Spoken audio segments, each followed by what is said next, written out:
I'm Bay Dobbins. I'm a Marine, I'm a dad, I'm a widower. We came to Capital Caring Health for my wife.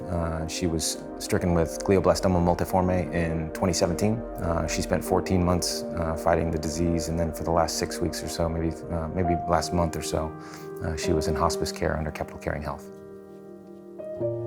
My wife had this incredible smile. And when she smiled, you could feel it. You could feel it. She'd light up a room walking into it. My wife, from the very beginning of our relationship, made it very clear to me that motherhood was in her future.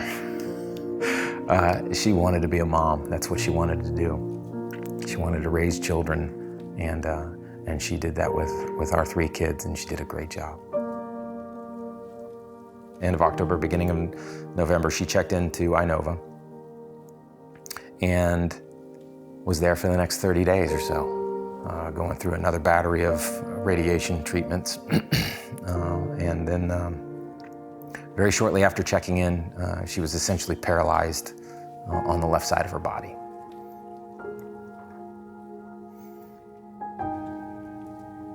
I was worried that I would not be able to provide the care level that she needed. Had a very difficult time finding a facility that was acceptable to me for my wife to be while we continued down this path.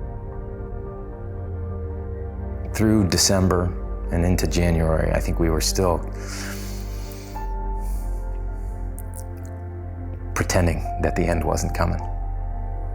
I think we knew it, but we weren't willing to face it. For the Dobbins family, I think it was different for them to receive the hospice care because she was younger. I think as we go through life, you expect a 90-year-old to die, not so much someone in their 30s or 40s. So when she had 3 young children, it made the case a little bit harder to deal with as a nurse, and as our team, we had to figure out how to best support Bay as he cared for her, and he did a fabulous job of caring for his wife as she died, but also still maintaining the father role for the 3 children. When my wife first started having seizures, I didn't get a chance to talk to my kids about what that means.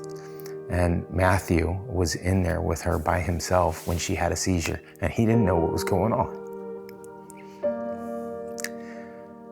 And he came out of the room, he was crying because he didn't understand what was happening. And that's where I felt I missed a mark. I didn't prepare my son for something that was going to scare him immensely. But it was here at home. It wasn't at a hospital. It wasn't at a clinic. It was here where we could all come together as a family. And I could take him back in there and explain what happened. I could take all of them back in there and we could put our hands on Mom and we could talk about what had happened. And being able to do that instead of here at home, instead of somewhere else. As unsure of myself as I was when I made that decision, I will never regret it. Grief can be a very lonely process.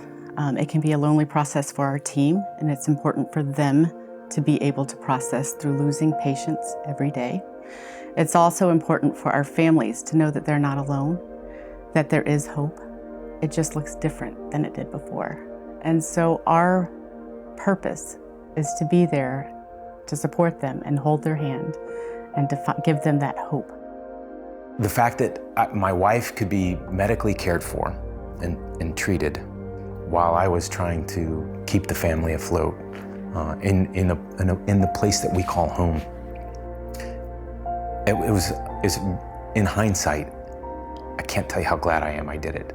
I know I really questioned myself a lot when I was going through it, mostly because I was worried about the level of care that I would be able to provide on my own here.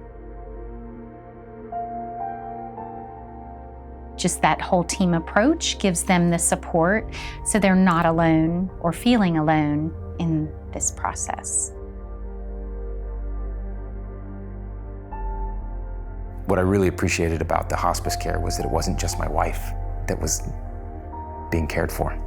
It was me. It was my kids. It was the family that was being taken care of. And that helped a lot. It helped a lot.